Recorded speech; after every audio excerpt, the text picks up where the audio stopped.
भगवद गीता के ये 30 उपदेश आपको अपनी जिंदगी में हर जगह पर बहुत काम आएंगे। जिंदगी की हर मुश्किल में आपको राह दिखाएंगे ये दिव्य उपदेश। ये बातें जानना समझना आपके लिए बहुत जरूरी है, इसीलिए इन 30 उपदेशों को आप आखिर तक जरूर सुने। जो व्यक्ति श्री कृष्ण के भक्त हैं उन्हें इन दिव्य उपदेशों को अनसुना नहीं करना चाहिए। इस वीडियो को पूरा देखें, अन्यथा आपको अंत में पछतावा होगा। अपने कीमती समय को फालतू के शॉर्ट्स वीडियो की जगह यहाँ लगाए, कुछ नया सीखने को मिलेगा। गीता का सबसे पहला उपदेश यह है कि आपके सारे दुखों का कारण किसी को अपना मानना है।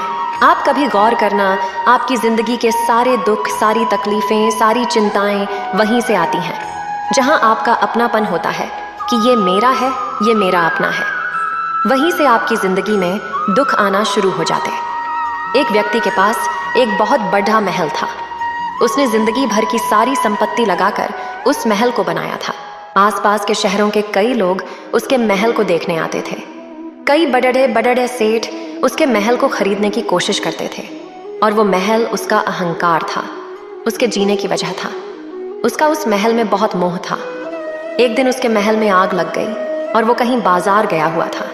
जब वो घर लौट कर आया तो उसने देखा कि मेरा महल आग में जल रहा है। अपने घर को आग में जलता हुआ देखकर उसे इतना दुख हुआ।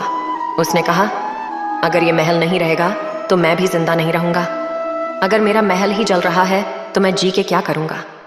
वह भी उसी आग में छलांग लगाने की कोशिश करने लगा तो किसी ने उसे रोक लिया कि भाई, ये जो तुम्हारा महल है, इस महल का सौदा कल तुम्हारे बेटे ने किसी के साथ कर लिया है। जब उसे पता चला कि ये महल अब मेरा नहीं रहा, किसी और का हो चुका है, तो उसकी सारी चिंता खत्म हो गई। जैसे और लोग उस जलते हुए महल को देखकर तमाशा देख रहे थे, वैसे ये भी खड़िढ़ा हो गया। इतनी देर में उसका बेटा आया। वो अपनी बेटे को देखकर बहुत प्रसन्न हुआ। उसे आशीर्वाद देने लगा कि तेरे जैसा बेटा तो बहुत भाग्य से मिलता है। तूने तो मेरी जिंदगी बचा ली। आज जिस घर में आग लगी है और तुमने कल ही इसका सौदा कर दिया। वो अपने पिताजी से कहने लगा कि पिताजी, मैं इस महल के सौदे के लिए बात तो करने गया था और सौदा अभी पक्का हुआ नहीं है। जब उसके पिता ने यह सुना कि अभी इस महल का सौदा हुआ नहीं है तो वो फिर फूट फूट कर रोने लगा। फिर अपनी छाती पीटने लगा। महल वही है, इंसान वही है, लेकिन जब महल मेरा है तब वो दुख भी देता है, खुशी भी देता है। लेकिन जब वो मेरा नहीं है, उससे मेरा कोई रिश्ता नहीं है, वो सारे दुख ही खत्म हो जाते हैं।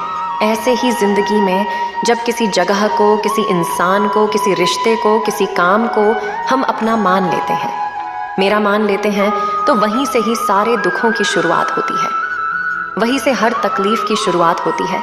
तो श्रीमद् भगवद गीता का पहला उपदेश यही है कि आप जैसे ही किसी को अपनी जिंदगी जीने की वजह मान लेते हो कि इसके बिना तो मैं जी ही नहीं सकता, तो वो चीज, वो इंसान, वो काम आपको बहुत दुख देता है। गीता का दूसरा उपदेश यह है कि अवश्यमेव भोक्तव्यम कृतम कर्म शुभाशुभम। आपने कोई भी कर्म किया हो, उसका फल आपको जरूर भोगना पड़ेगा। अगर आपने अच्छे कर्म किए हैं तो जाने अनजाने किसी मुश्किल वक्त में आपको वो आपके अच्छे कर्म उस मुश्किल वक्त से बचा लेंगे। अगर आपने गलत कर्म किए हैं, पाप किया है, तो उसकी सजा भी आपको जरूर मिलेगी। कोई इंसान कितना ही छुपकर कर्म करे, चाहे वो कितना ही चालाकी से कर्म करे, लेकिन कहते हैं कि उस परमात्मा के, ईश्वर के चारों तरफ कैमरे लगे हुए हैं। हमारे एक एक कर्म पर वो प्रकृति, वो परमात्मा अपनी दृष्टि बनाए रखते हैं। हमारे एक एक कर्म का हिसाब होता है। एक गांव में 2 मित्र रहते थे। उन दोनों ने विचार किया, इस गांव में हम धन नहीं कमा पा रहे। वो दोनों धन कमाने के लिए शहर में चले गए। कुछ वर्ष वहां रहकर उन्होंने काफी धन कमाया। फिर सोचा कि अब हम अपने घर वापस चलते हैं, पर्याप्त मात्रा में हमने धन कमा लिया है। उस समय पे यातायात की इतनी सुविधाएं नहीं होती थीं। वो अपने बैलों पर ही यात्रा कर रहे थे। चलते चलते मार्ग में रात हो गई। दोनों ने विचार किया, आज रात हम यहीं विश्राम करते हैं। एक मित्र ने कहा कि मैं यहाँ पर रहकर धन की रक्षा करता हूँ, तुम बाजार जाकर भोजन की व्यवस्था कर लो। जब वो मित्र बाजार गया तो उसके मन में पाप आ गया। उसने कहा, इतना पैसा हमने कमाया है, अगर मैं इसको यही जंगल में मार दूं तो सारा पैसा मेरा हो जाएगा, नहीं तो मुझे इसका आधा धन इसको देना पड़ेगा। मन में ये खोट आने पर उसने अपने मित्र के खाने में जहर मिला दिया। और जब वह खाना लेकर के अपने मित्र के पास गया, उसका मित्र वो जहर वाला खाना खाकर वहीं पर उसकी मृत्यु हो गई। वो व्यक्ति सारा धन लेकर के अपने घर वापस आ गया। फिर उसके घर में एक पुत्र ने जन्म लिया। जब उसका बेटा पैदा हुआ तो वो बहुत बीमार रहता था। उसने अपने जीवन में जो कुछ भी धन कमाया था, उसका वो सारा धन अपने बेटे के इलाज में ही खत्म हो गया। बेटा बड़ा होता गया और उसका धन नष्ट होता गया। जब उसका बेटा थोड़ा बड़ा हो गया तो उसके पिता ने पूछा कि बेटा तो इतना बीमार क्यों रहता है, वो ठीक क्यों नहीं होता? मैंने अपनी जिंदगी का सब कुछ मुझ पर लगा दिया और फिर भी तेरी तबीयत ठीक नहीं रहती। तो उसके बेटे ने बोला, कौन सा बेटा और कौन सा पिता? मैं तेरा वही मित्र हूं जिसको तूने जंगल में जहर देकर मार दिया था, लेकिन मैं अपना वही हिसाब पूरा करने के लिए तेरे पुत्र के रूप में तेरे घर में आया हूं। अब मेरा तेरा हिसाब बराबर और मेरा जीवन अब यही समाप्त होता है। तो गीता का उपदेश हमें यही सिखाता है।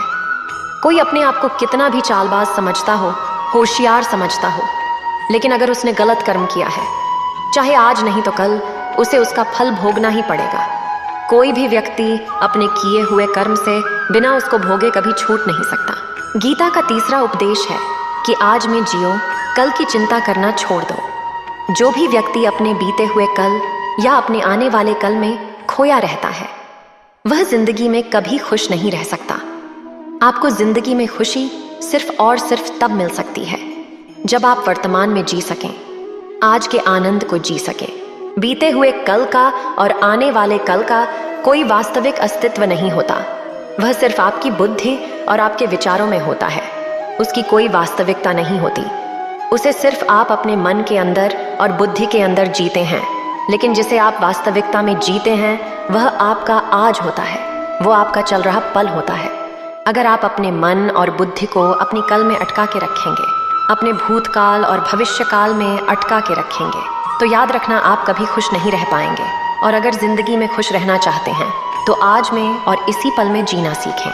गीता का चौथा उपदेश ये है कि जो आपके साथ अधर्म करे, पाप करें, गलत करे, उसे दंड जरूर देना चाहिए।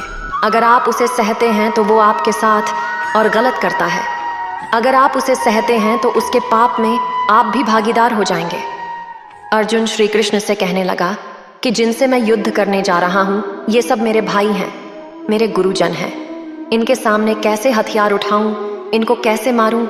तो भगवान श्री कृष्ण ने अर्जुन से कहा कि जिन्हें तू अपना मानता है वो सब अधर्मी हैं, वो पाप के पक्ष में खड़े हैं। और अगर तू इनका वध नहीं करेगा, युद्ध नहीं करेगा, तो समाज में और भी पाप बढ़ेगा, क्योंकि जब कोई ऐसे पापियों को नहीं रोकता है तो ये और भी ज्यादा पाप करते हैं। ऐसे ही जब आपके साथ कोई गलत करता है, आपको चोट पहुंचाता है, दुख पहुंचाता है, पर आपको चुपचाप सहते रहते हैं, तो उससे सामने वाले को बल मिलने लगता है। वो आपको कमजोर समझने लगता है और आपके साथ गलत करने को वो अपना हक समझने लगता है। लेकिन जब आपके गलत व्यवहार को, उसके अधर्म को रोक लेते हैं, उसका विरोध करते हैं, तब वो अपनी सीमा में रहना सीख जाता है। ये कलयुग है। अगर इस जमाने में आपको खुश रहना है तो आपको अपनी रक्षा खुद ही करनी होगी। कोई आपके साथ गलत करे तो उसको कभी नहीं सहना चाहिए, बल्कि उसका सामना करना चाहिए। गीता का पांचवा उपदेश ये है कि किसी से भी हद से ज्यादा मोह कभी मत करना। जिसमें भी आप सबसे ज्यादा मोह लगाओगे, देखना वो आपको जरूर रुलाएगा। मोह की वजह से ही आप किसी के पीछे मरते रहते हैं। मोह के वजह से ही आपको कई बार अपना अपमान भी सहना पड़ता है, और कई लोगों को मोह की वजह से ही अपना अपमान दिखता तक भी नहीं है कि सामने वाला मेरी इज्जत तक नहीं कर रहा और मैं उसके पीछे मर रहा हूँ। वो आपकी आंखों पर ऐसी पट्टी लगा देता है कि आपको सच और झूठ दिखाई ही नहीं देता। आपको किसी इंसान का चेहरा दिखाई नहीं देता। आप जो देखते हैं, जो सुनते हैं, उसी पर यकीन कर लेते हैं, फिर चाहे आपको कितना ही दर्द मिल रहा हो। अगर आप किसी इंसान को ठीक से समझना चाहते हैं, किसी की सच्चाई जानना चाहते हैं, तो उसके लिए ये बहुत ज़रूरी है कि आप उसके मोह से जल्दी बाहर आ जाएं। वास्तविकता में रिश्ते दुख नहीं देते। आपका मोह आपको दुख देता है, जिससे मोह खत्म, उसे आपको किसी भी रिश्ते से कोई दुख नहीं मिल सकता, क्योंकि आपको फिर कोई फर्क नहीं पड़ेगा। गीता का छठा उपदेश है कि आप वो मत करो जो सब करते हैं, बल्कि वो करो जो आपके लिए सही है। स्वधर्म निधनम श्रेय पर धर्मो भयावह। श्री कृष्ण ने अर्जुन से कहा कि जो तेरा कर्तव्य है, जो तेरे लिए सही है, जो तुझे करना चाहिए, तू वो कर। तू कभी भी वो काम मत करो जो दुनिया कर रही है। क्योंकि अर्जुन श्री कृष्ण से कहने लगा कि ऐसे भयंकर युद्ध में पड़ने से अच्छा है कि मैं सन्यासी बन जाऊं। तो श्री कृष्ण ने अर्जुन से कहा कि सन्यासी बनना तेरा कर्म नहीं है, तेरा धर्म नहीं है। तू क्षत्रिय है, तेरा कर्म और तेरा धर्म यही है कि तू अधर्म का नाश करे, धर्म की रक्षा करे। ऐसे ही हर इंसान का एक अलग कर्तव्य होता है, एक अलग ही मार्ग होता है। तो कभी भी उस मार्ग पर मत जाना जहां सारी भीड़ जा रही हो। कभी भी वो काम मत करो जो दुनिया करती है कि आजकल ये ट्रेंड हो गया है, ये फैशन हो गया है, सब करते हैं, इसीलिए हम भी कर रहे हैं। सारी भीड़ यही काम कर रही है, इसलिए हम भी यही कर रहे हैं। अगर आप वो करोगे जो भीड़ कर रही है तो आप भी उसी भीड़ में कहीं खो जाओगे। लेकिन अगर आप वो करोगे जो आपके लिए सही है, जो आपकी प्रतिभा है, तो दुनिया की सारी भीड़ में भी आप सबसे अलग नजर आएंगे। गीता का 7वां उपदेश है कि जिंदगी में धोखा अपनी ही देते हैं, क्योंकि उनको आपकी कमजोरियों का पता होता है। बाहर वाला आपको धोखा नहीं दे सकता, क्योंकि उसको आपके बारे में पता ही नहीं है कि आपको चोट कहाँ पहुंचती है। लेकिन जो आपका अपना है, आपका खास है, उसे बहुत गहराई से पता होता है कि उसकी कमजोरी क्या है। क्या ऐसा करें जिससे उसको दर्द पहुंच सकता है, जिससे इसको हम नीचा दिखा सकते हैं, इसको चोट पहुंचा सकते हैं। यह कलयुग है, इसमें बाहर वालों से नहीं, जो हमारे अपने हैं उनसे ही सावधान रहना होता है। महाभारत का युद्ध 2 अलग राजाओं में नहीं हुआ, बल्कि एक ही परिवार के भाइयों में हुआ था। सब आपस में एक ही वंश के लोग थे। कितनी बार दुर्योधन ने जहर देकर के भीम को मारना चाहा, न जाने कितनी बार दुर्योधन ने पांडवों को जान से मारने की कोशिश की। वो उसका पराया नहीं था, उसका भाई था। सारी लड़ाइयां घर के अंदर ही होती हैं, बाहर कौन लड़ेगा हमसे, घर में ही सारे झगड़े होते हैं। तो आपको चोट सिर्फ वही लोग पहुंचा सकते हैं जो आपके अपने हैं। आपको धोखा सिर्फ वही लोग दे सकते हैं जो आपके अपने हैं। गीता का 8वां उपदेश है, जो इंसान अपनी रक्षा खुद नहीं कर सकता, उसकी रक्षा भगवान भी नहीं कर सकते। श्री कृष्ण ने अर्जुन से कहा कि हे अर्जुन, तू हर काल में मेरा स्मरण करते रहना और युद्ध भी करते रहना। अर्जुन ने श्री कृष्ण से पूछा कि ये युद्ध तो कुछ दिनों में समाप्त हो जाएगा, लेकिन आप कह रहे हैं कि तू हमेशा मेरा स्मरण करता रह और युद्ध करते रहना। हमेशा युद्ध करने का क्या मतलब है? तो श्री कृष्ण ने अर्जुन से कहा कि यह जिंदगी ही रणभूमि है। इस जीवन में सुख दुख आते रहेंगे और तुझे उनका डटकर मुकाबला करना है। श्री कृष्ण ने ये नहीं कहा कि तू छुप करके बैठ जाना और मैं लड़ाई करूंगा। बहुत गहराई है गीता के ज्ञान में। हमारे जीवन की डोर भी संभाल के ईश्वर बैठे हैं, लेकिन युद्ध हमें ही करना है। ईश्वर को याद करना है कि ईश्वर मुझे शक्ति देना, मुझे समझ देना, मुझे बुद्धि देना, ताकि मैं अपनी जिंदगी की सारी लड़ाइयां जीत सकूं, मैं जिंदगी में सही मार्ग पर चल सकूं। लेकिन आपको अपनी लड़ाई भी खुद लड़नी पड़ती है। जो लोग यह कहते हैं कि हम कुछ नहीं करेंगे, सब वो ईश्वर करेगा, तो कहते हैं कि आलसी इंसान को देखकर तो भगवान भी घबरा जाता है कि यह कुछ नहीं करेगा। भगवान ने बुद्धि दीजिए, समझती है। ईश्वर आपको प्रेरणा देते हैं, शक्ति देते हैं, लेकिन आपको अपनी रक्षा स्वयं ही करनी होगी। गीता का 9वां उपदेश यह है कि कोई भी ऐसी गंदी आदत खुद को मत लगने देना जो आपकी जिंदगी बर्बाद कर दे। कहीं ना कहीं महाभारत का युद्ध एक जुआ की आदत की वजह से ही शुरू हुआ था। सारा खेल वहीं से शुरू हुआ था। एक ऐसी जुआ की लत जहां युधिष्ठिर ने अपने भाइयों को दांव पर लगा दिया, अपनी पत्नी को दांव पर लगा दिया। ऐसा जीतने का नशा कि अपना सब कुछ गंवा दिया। ऐसे ही हम भी अपनी जिंदगी में जब कोई ऐसी गंदी आदत लगा देते हैं, चाहे वो कोई भी हो, चाहे वो नशे की हो, मोबाइल की हो, किसी इंसान की हो, कोई गलत काम करने की हो, कोई भी गलत आदत जो आपको बर्बाद कर सकती है, अगर आप उसको नहीं छोड़ोगे तो आपका सब कुछ खत्म हो जाएगा। इससे पहले कि आपकी आदत आपको खत्म करे, आप अपनी गलत आदतों को खत्म कर दीजिए। गीता का 10वां उपदेश यह है कि आलसी इंसान कभी कुछ हासिल नहीं कर सकता। अधिकतर लोग सिर्फ योजनाएं बनाते रहते हैं कि मुझे बड़ा घर चाहिए, मुझे बड़ी गाड़ी चाहिए, मैं दुनिया घूमना चाहता हूँ। क्या क्या चाहिए ये हर कोई सोच लेता है, लेकिन उसे मेहनत करना वो बहुत कम लोग करते हैं। क्योंकि कहना बहुत आसान है, लेकिन उसके लिए कर्म करना वो बहुत मुश्किल है। एक अच्छा फिट शरीर हर कोई चाहता है, लेकिन उसके लिए व्यायाम करना, एक्सरसाइज करना, वो आपको ही करना होगा। जो इंसान आलसी बन के बैठ जाता है, ना उसे अच्छा शरीर मिलता है और ना ही अच्छा जीवन मिलता है। तो जिंदगी में अगर कुछ पाना चाहते हो ना, आलस को तो अपनी जिंदगी से जरूर दूर कर देना। आलस के चलते आपको कुछ मिलने वाला तो नहीं, लेकिन जो आपके पास है आप वो भी गवा दोगे। गीता का 11वां उपदेश ये है कि जिंदगी में अगर खुशी चाहते हो तो मन की गुलामी का त्याग कर दो। कई लोग कहते हैं कि हम करना तो बहुत कुछ चाहते हैं, लेकिन कुछ कर नहीं पाते। पता भी सब कुछ है कि क्या करने से हमारी जिंदगी बेहतर हो सकती है, क्या चीज है जो हमको नुकसान पहुंचा रही है, लेकिन फिर भी कुछ कर नहीं पाते। समझते सब कुछ है, लेकिन समझकर भी चाहकर भी कुछ कर नहीं पाते। वो इसीलिए होता है क्योंकि आप अपने मन के गुलाम बन चुके हैं। अरे लोग तो अपनी जीभ का स्वाद तक नहीं छोड़ पाते, फिर कहते हैं कि हम पतले नहीं हो पाते हैं, फिट नहीं हो पाते हैं, सक्सेस नहीं मिल रही है, क्योंकि जो आपको करना चाहिए आपको करते नहीं हैं। आपका मन सब कुछ समझकर भी आपको वो करने नहीं देता। इसलिए जिंदगी में अगर आगे बढ़ना है, मन से चलना छोड़ दो। जो आपके लिए सही है वो आपको करना ही पड़ेगा। गीता का 12वां उपदेश है कि जो आपका है वो मिलकर ही रहेगा और जो आपको नहीं मिला है उसके लिए रोना छोड़ दो।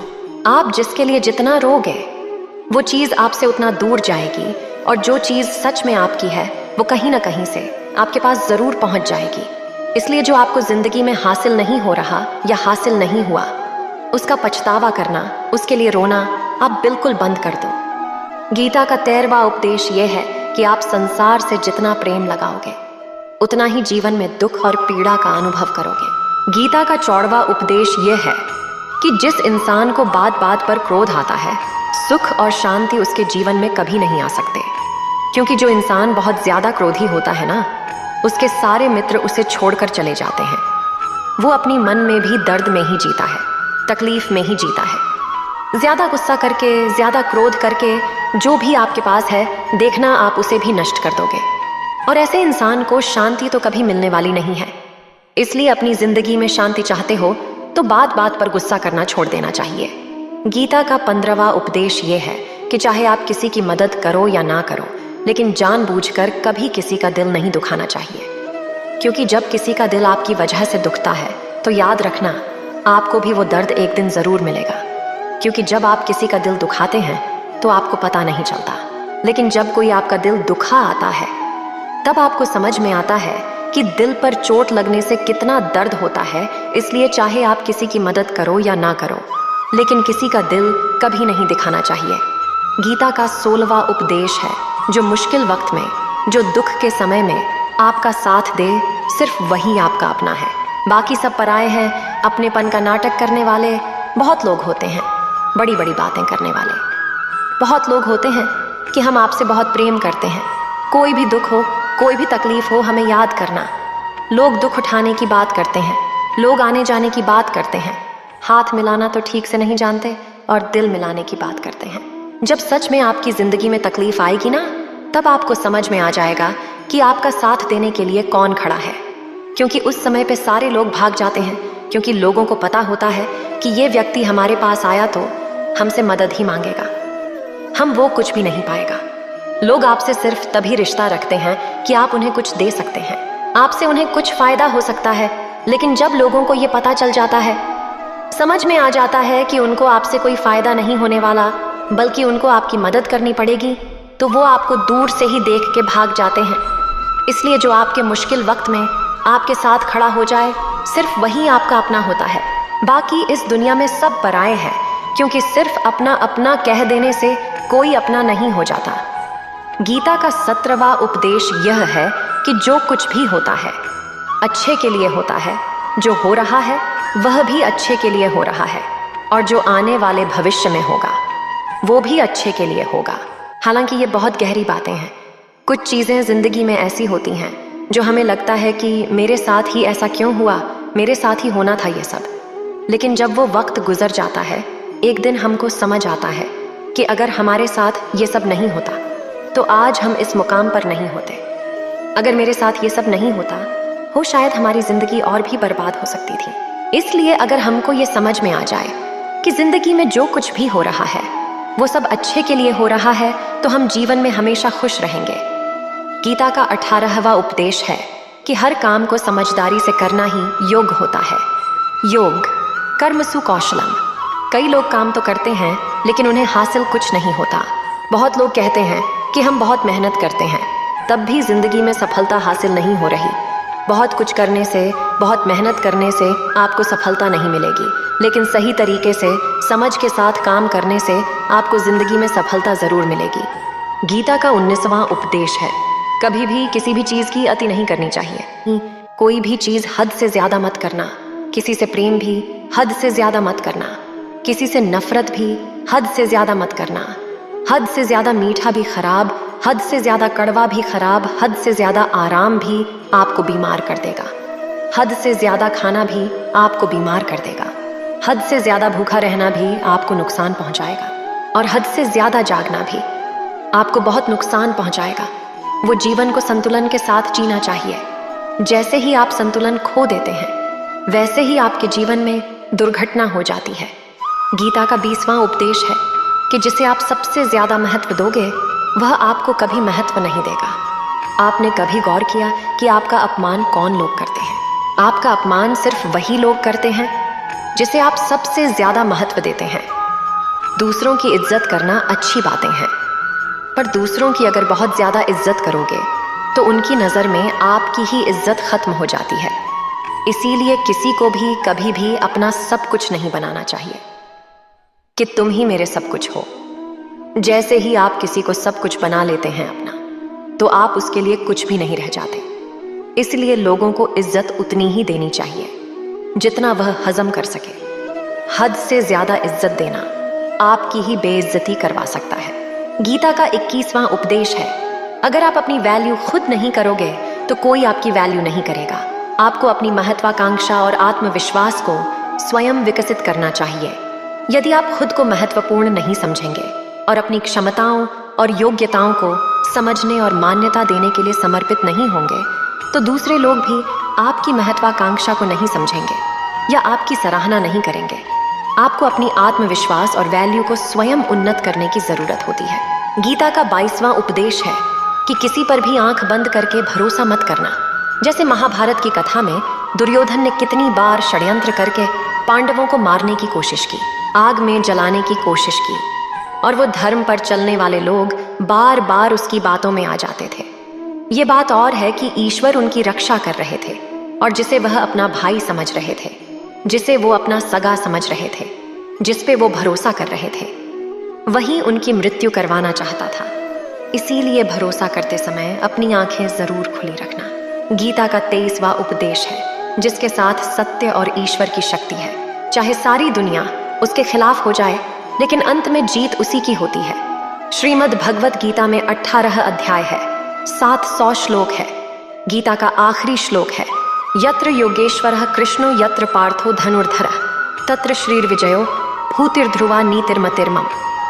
धृतराष्ट्र बार बार संजय से पूछता था कि बताओ युद्ध में कौन जीत रहा है, कौन हार रहा है, क्योंकि उसे विश्वास था कि महापराक्रमी भीष्म पितामह मेरे पक्ष में, गुरु द्रोणाचार्य वो मेरे पक्ष में है, कर्ण मेरे पक्ष में है, तो हमें कौन हरा सकता है। लेकिन संजय ने धृतराष्ट्र से कहा कि जहां पर ईश्वर है, जहां पर सत्य है, हमेशा वही जीतता है। चाहे आपके पास कितनी भी शक्ति क्यों ना हो, लेकिन सत्य और ईश्वर जिसके साथ खड़े हो जाएं, उसे दुनिया में कोई भी नहीं हरा सकता। गीता का 24वां उपदेश है, जीवन में लड़ाई झगड़े से बचना चाहिए, लेकिन जब बात आपके चरित्र, सम्मान और अधिकार की हो तो लड़ना भी चाहिए। अर्जुन भी महाभारत का युद्ध करना नहीं चाहता था, क्योंकि सामने सामने उसके अपने खड़े थे, लेकिन श्री कृष्ण ने उसे उपदेश दिया कि यहाँ पर बात लड़ाई की नहीं है, तेरे सम्मान की है, तेरे चरित्र की है, तेरे अधिकार की है। जो द्रौपदी के साथ कौरवों ने भरी सभा में अपमान किया, उसे नग्न करने की कोशिश की, इतना बड़ा अधर्म किया, वो तुम्हें कभी नहीं सहना चाहिए। इसलिए बात जब आपके चरित्र पे आ जाए, आपके सम्मान पर आ जाए, तो चाहे वो अपना ही क्यों ना हो, आपको उसके साथ जरूर लड़ना चाहिए। गीता का 25वां उपदेश है, चाहे कितना भी बुरा वक्त आ जाए, लेकिन जो इंसान जिंदगी में हिम्मत नहीं हारता, वह सब कुछ हासिल कर सकता है। जब पांडव लोग जुए में सब कुछ हार गए, उनको 12 साल के लिए वनवास मिला और 1 साल के लिए अज्ञातवास मिला। वो भिक्षा करके अपनी जिंदगी को पालते थे, जंगलों में भटकते रहते थे, भयानक जानवरों के बीच, लेकिन कितना मुश्किल वक्त झेलने के बाद भी आखिरी में विजय उन्हीं की हुई, क्योंकि उन्होंने अपने अंदर में कभी हिम्मत नहीं कोई दी। ऐसी आपकी जिंदगी में कितना ही मुश्किल वक्त क्यों ना आ जाए, लेकिन आपके अंदर अगर हिम्मत है तो जीत आपकी ही होगी। गीता का 26वां उपदेश है जो किसी और का है, उस पर कभी अधिकार मत जमाना, कभी कब्जा मत जमाना। जब शकुनी ने षड्यंत्र करके पांडवों को हस्तिनापुर से अलग करवा दिया, एक खांडव प्रस्थ का राज्य दे दिया, जहाँ की भूमि भी बंजर थी, जहाँ कुछ नहीं हो सकता था, लेकिन पांडवों ने उस शहर को इतना सुंदर बनाया, इतना वैभवशाली बनाया कि हस्तिनापुर भी उसके आगे फीका लगने लगा। और उनके उस वैभव को देख के, सुख को देख के दुर्योधन अंदर ही अंदर चलता था। उसने कई बेईमानियां करके, षड्यंत्र करके उनका वह खांडव प्रस्थ भी उनसे छीन लिया, जो चीज उसकी नहीं थी। उस पर कब्जा किया तो उसका आखिर में परिणाम यही हुआ कि जो चीज उसके पास थी वो भी उसके पास नहीं रही। इसलिए जो आपका नहीं है कभी उस पर अधिकार नहीं जमाना चाहिए। गीता का 27वां उपदेश है कि वही इंसान जिंदगी में सफल माना जाएगा जो अंदर से हमेशा खुश रहता है। बाहर से तो सब खुश दिखाई देते हैं, लेकिन अंदर से इंसान अशांति से भरा रहता है। बहुत पैसा कमा लिया, कामयाबी हासिल कर ली, लेकिन वो कामयाबी असली नहीं है।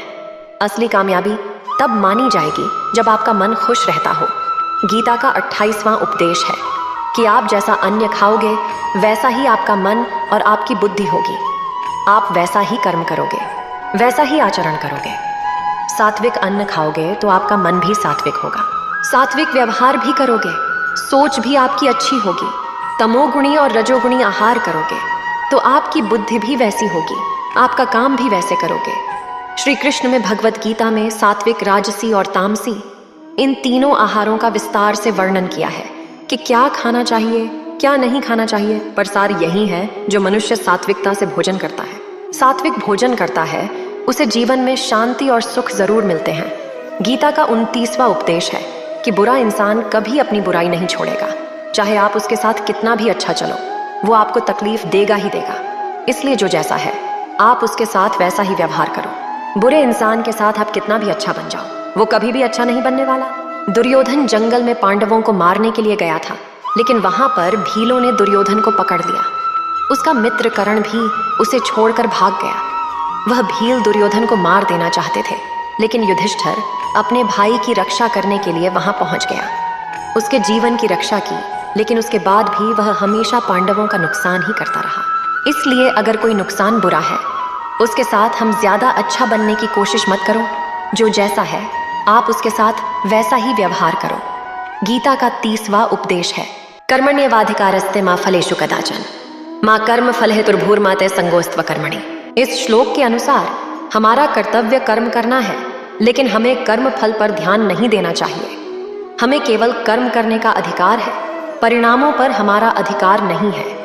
इसका मतलब है कि हमें केवल अपने कर्तव्यों को समय पर पूरा करना चाहिए, लेकिन हमें उन कार्यों के फल को लेकर चिंता नहीं करनी चाहिए। इसके अलावा गीता में अनेक अध्याय और श्लोकों में समय की महत्वता पर चर्चा होती है।